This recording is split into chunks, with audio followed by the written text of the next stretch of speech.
Okay, let's start. The fourth topic we have is on climate ethics. In previous weeks, we had the first week on scientific conduct, second week on scientific misconduct. Last week, we discussed at a larger scope, how this planet Earth was created. And it seems to us that this is the only place that would have human civilization. So because conduct is about our well-being, and no matter what we do, it's supposed to be good to something, right? And that something, if a larger scope, would be the planet Earth. And then from that, we discussed, could we own anything? Well, the only thing that you can own is a patent. Okay, otherwise, even for a patent, you cannot really own a gene. Nowadays, very difficult even to own a plasmid. Okay, there's a website called @gene. You just deposit all the DNA clones you have, and then they would distribute to the scientific communities. Because one of the conduct that we observe is to do your research and then to explain what you have done and also help other researchers. Okay, so in the last 2 or 3 lectures, the last one we are going to talk about stem cell and baby editing. I also put my previous videos, used Cantonese in one of my lecture. I also uploaded that.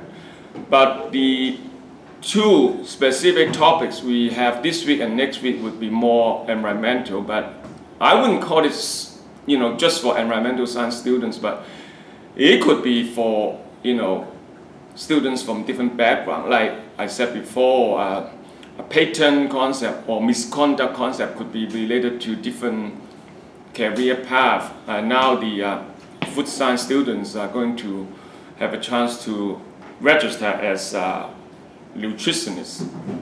Okay, nutrition concentration they're trying to create. One of the basic requirements is training in conduct. Okay, if you are helping a food company to do a survey, you better declare your conflict of interest. Same thing is true here, because we are doing things for human beings, right? For the general good of the society or planet Earth. So obviously, the most important topic is about climate change. So we have this climate ethics. And then we also discuss in more details about sustainable development goals in next week's lecture. And so today we'll focus on climate ethics with 5 to 6 different related topics. At the end of today's class, we'll spend more time on the discussions. Okay? Why do we have such climate ethics? Because energy could neither be created nor destroyed. We are actually using the energy saved in previous decades, not just decades, but centuries, or even longer time. Those are fossil fuels that we are using.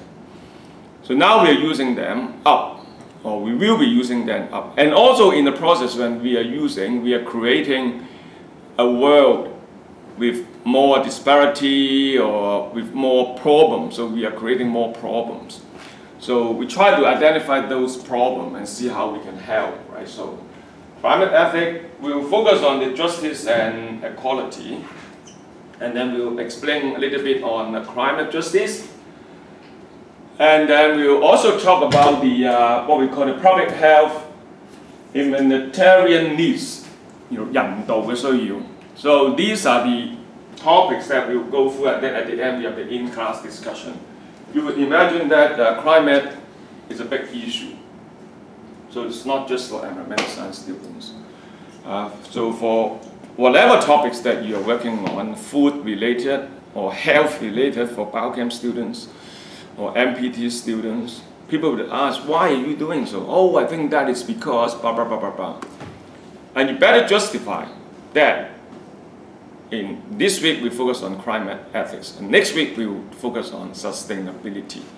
We call it Sustainable Development Goals, already established by by the United Nations. Of course, there are many complaints. Okay, we'll see. I also post some of the videos, so maybe while you're still awake, I can show you this one. Where's this one? This is a famous, very famous girl. What's her name? Yeah. So I put 3 videos, all from this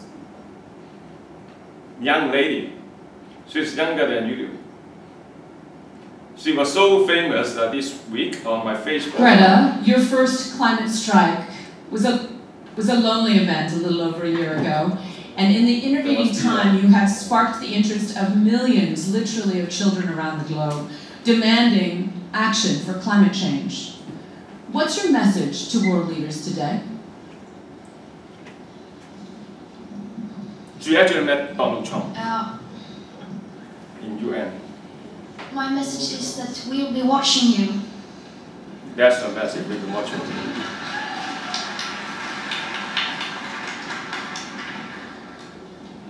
Look at her eyes. This is all wrong. I shouldn't be up here. I should be back in school, on the other side of the ocean. Yet, you all come to us young people for hope. How dare you? You have stolen my dreams, my childhood, with your empty words. And yet, I'm one of the lucky ones. People are suffering. People are dying. Entire ecosystems are collapsing. We are in the beginning of a mass extinction, and all you can talk about is money and fairy tales of eternal economic growth. How dare you!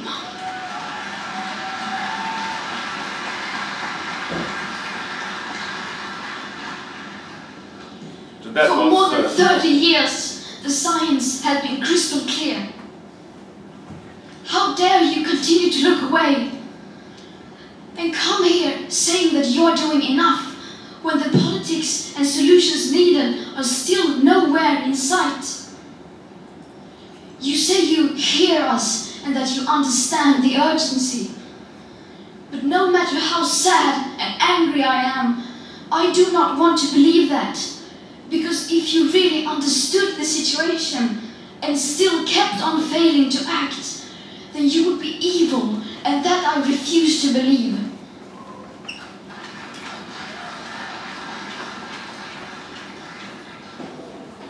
The popular idea of cutting our emissions in half in 10 years only gives us a 50% chance of staying below 1.5 degrees and the risk of setting off irreversible chain reactions beyond human control.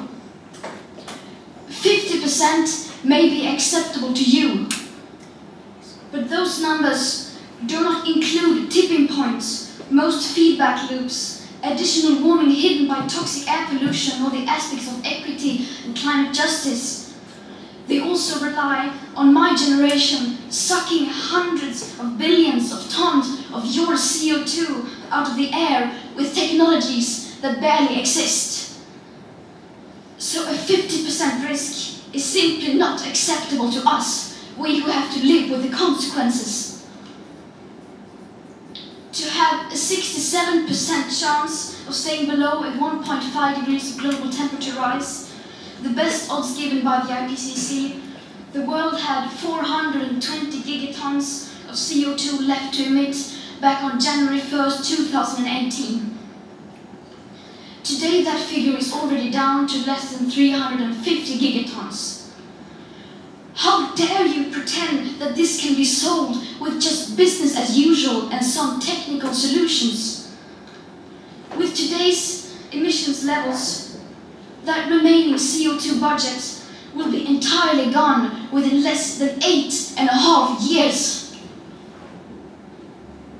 There will not be any solutions or plans presented in line with these figures here today, because these numbers are too uncomfortable and you are still not mature enough to tell it like it is. You are failing us, but the young people are starting to understand your betrayal. The eyes of all future generations are upon you. And if you choose to fail us, I say we will never forgive you.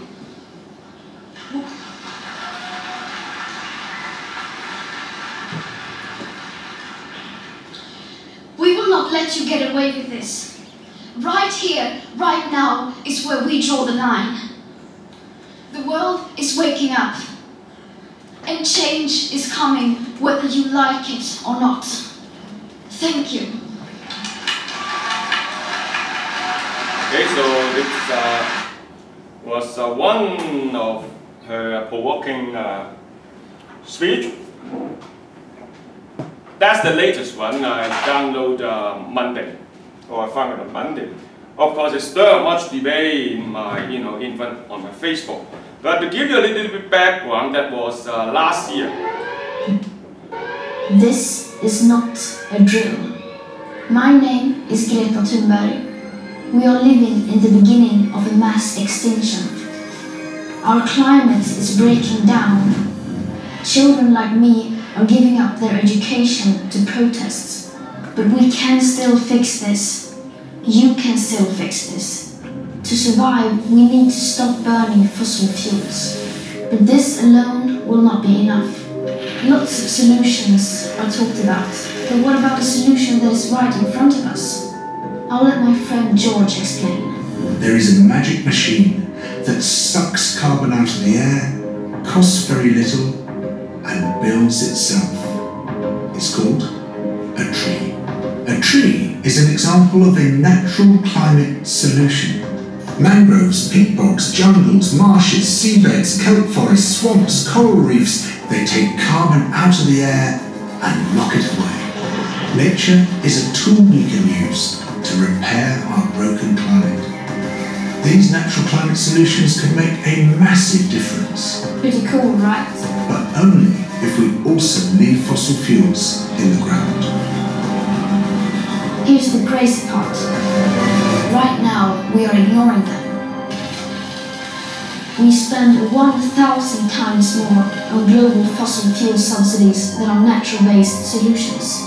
Natural climate solutions get just 2% of all the money used on tackling climate breakdown. This is your money. It is your taxes and your savings. Even more crazy, right now when we need nature the most, we're destroying it faster than ever. Up to 200 species are going extinct every single day. Much of the Arctic ice is gone. Most of our wild animals have gone. Much of our soil has gone. So what should we do? What should you do? It's simple. We need to protect, restore, and fund. Protect. Tropical forests are being cut down at the rate of 30 football pitches a minute. Where nature is doing something vital, we must protect it. Restore. Much of our planet has been damaged. But nature can regenerate, and we can help ecosystems bounce back. Fund. We need to stop funding things that destroy nature and pay for things that help it. It is that simple. Protect, restore, fund. This can happen everywhere. Many people have already begun using natural climate solutions. We need to do it on a massive scale. You can be part of this. Vote for people who defend nature. Share this video. Talk about this. All around the world, there are amazing movements fighting for nature. Join them.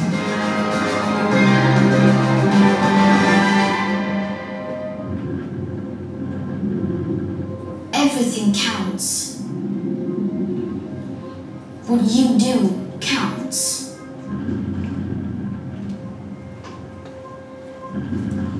Nature now.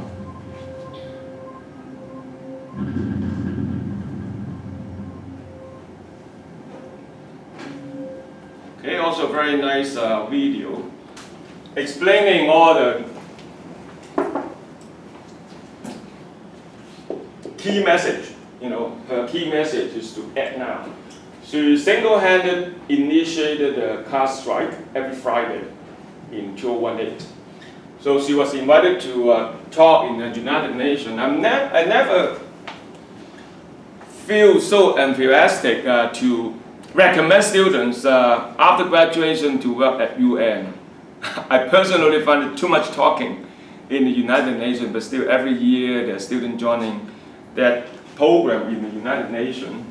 And then she's also promoting to act now with doing more conservation, plant trees, preserve the nature, restore them and protect them, and then put money on it and funding to support all these actions. So I think with that background, we may start look into the more details of climate justice. Climate justice is about how to help, not just about conservation, it's about how to help those people being affected by what? Climate change. Okay, so one of the things we may not be able to restore or protect, but at least we are into a situation perhaps there would be technological phase. Well, we'll talk about this concept next week. But then, because all human beings are born free and having the same, what we call equal indignity and rights. So the basic concept of the ethical concern is that on this planet,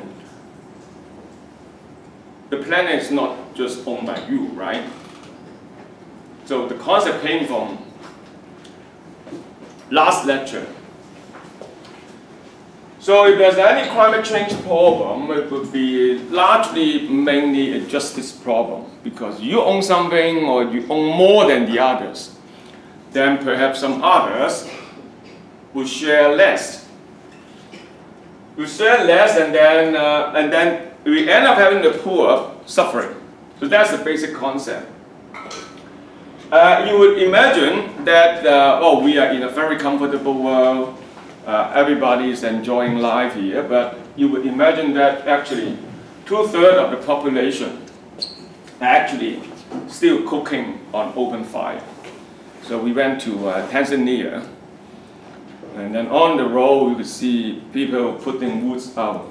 They just pick woods back home and then make, rice or food at home with open fire. A lot of people without electricity and so on. So increasing in poverty rate due to climate change is actually a big trend now. We have more inequality. So, for example, refugees. You would say, oh, that must be war. But then you would imagine war came from the fact that the world has not got enough resources. So that would be perhaps triggered by disasters, triggered by like a rising sea level, or the livelihood, is gone. So these things happening every day, and then leading to what we call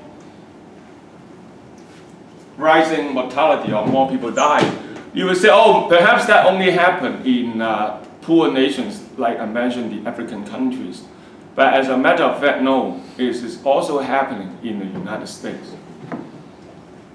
Southern states are suffering more. Okay. One of the indexes that could help us to identify social injustice is called the Gini index. It's a calculation of the distribution of wealth. If it's ideally speaking equal wealth, then 100% of the people would share the income earned. Some would get more, and some would not get that much, and then therefore this is the curve in the ideal case.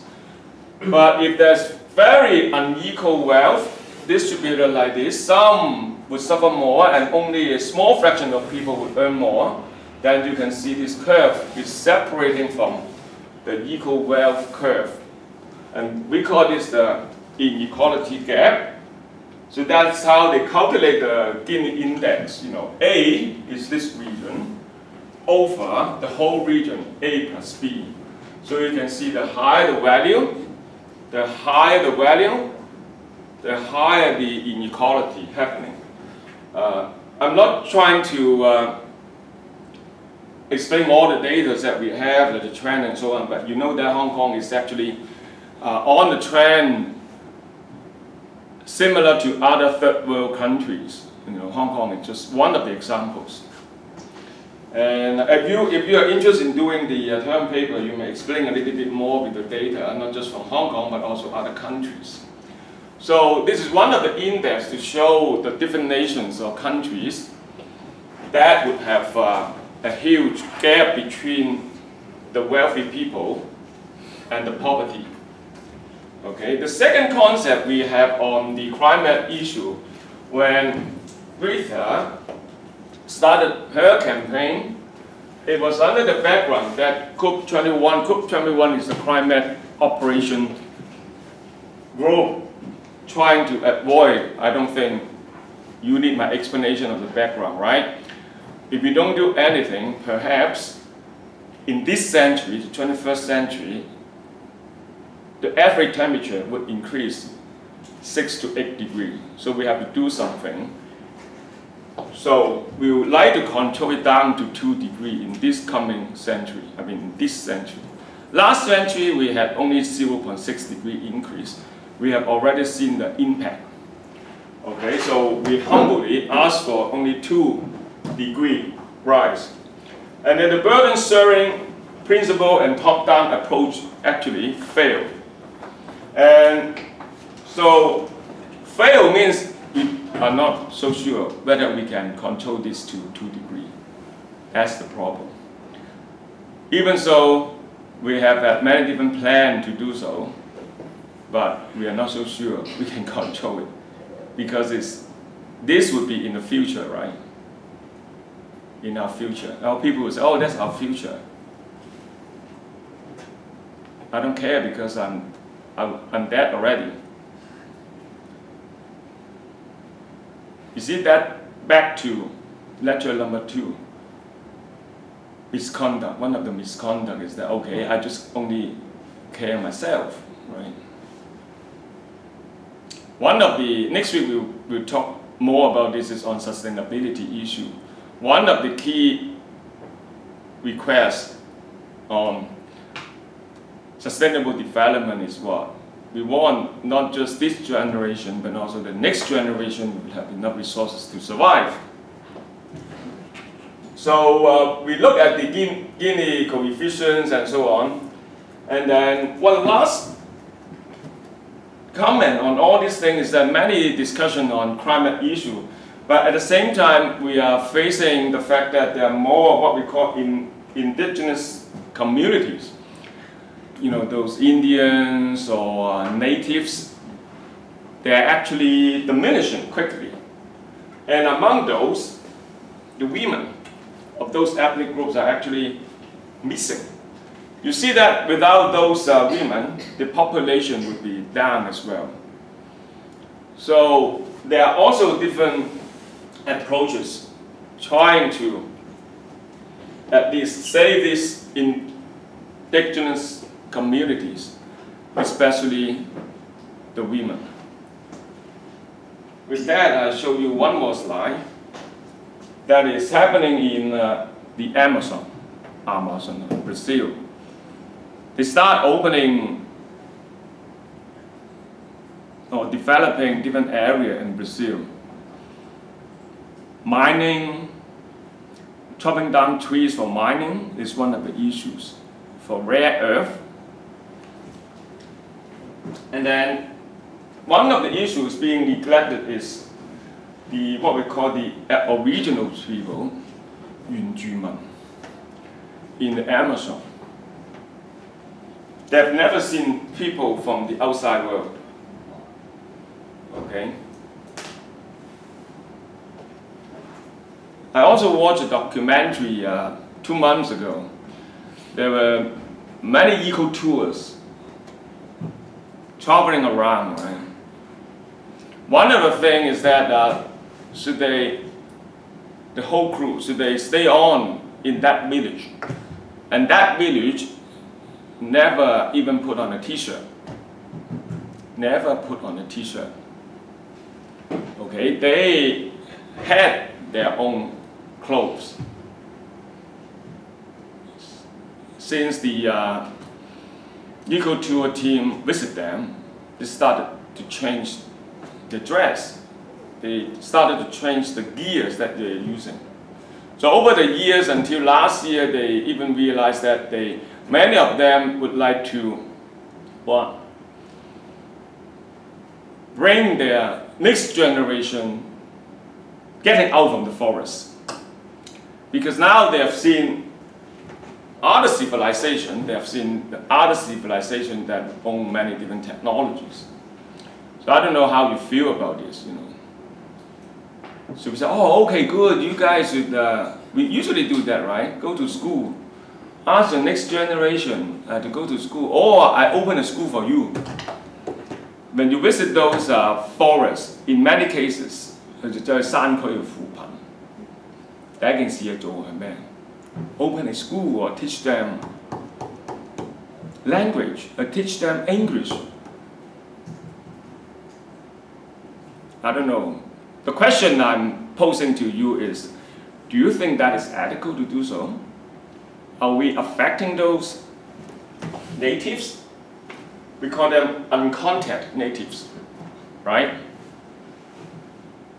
And again, of course, I do not have any answer for you or policy for you to follow.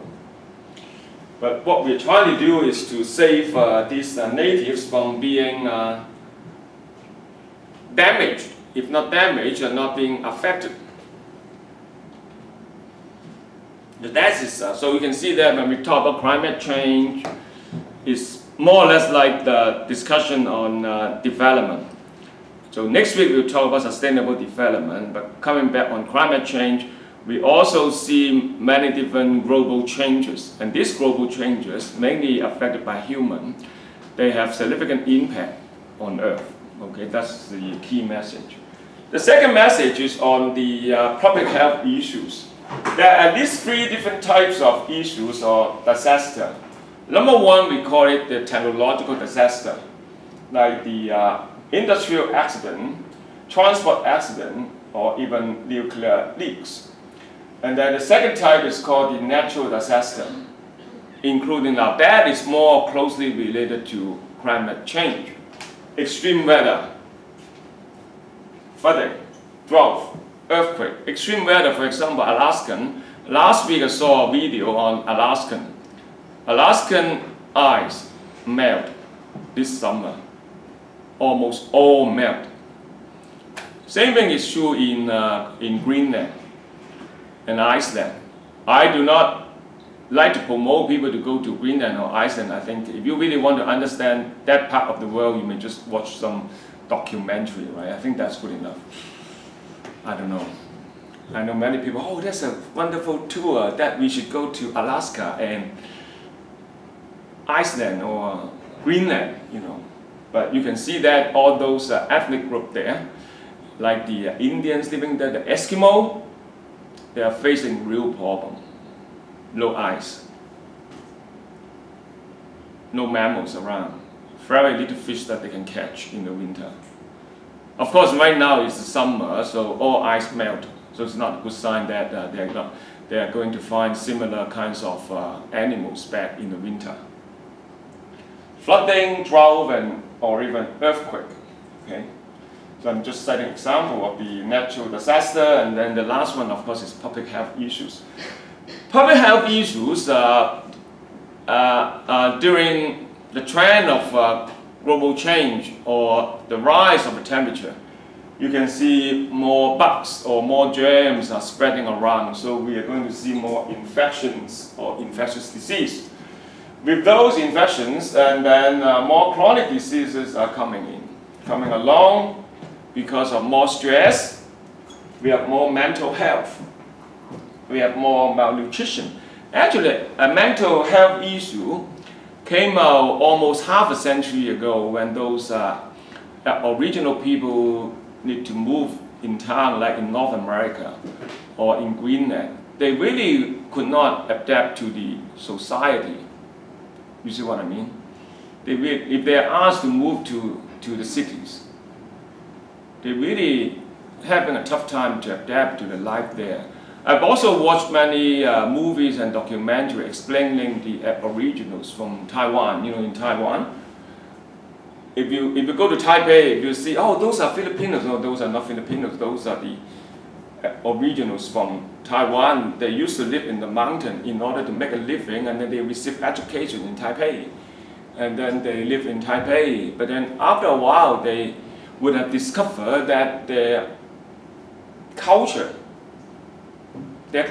don't belong there.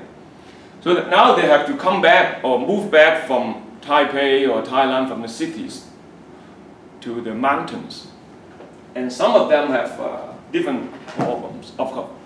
Of course, lastly, a public health issue in a global scope or sense is malnutrition. We see some part of the world is very rich. We have all these sophisticated or farming mechanisms, farming system, right? No matter what food you want to get, you may even do it on internet, you know. But in many places, if you really want to find some real food, could be a problem, okay? Especially in countries like in South America and also in Africa. There are some examples. One example is use of nuclear energy. We pose a simple question which I do not have answer. I do have an answer myself, but I would not like to provide an answer for you guys. Is using nuclear energy unethical? So how many of you would think this is unethical?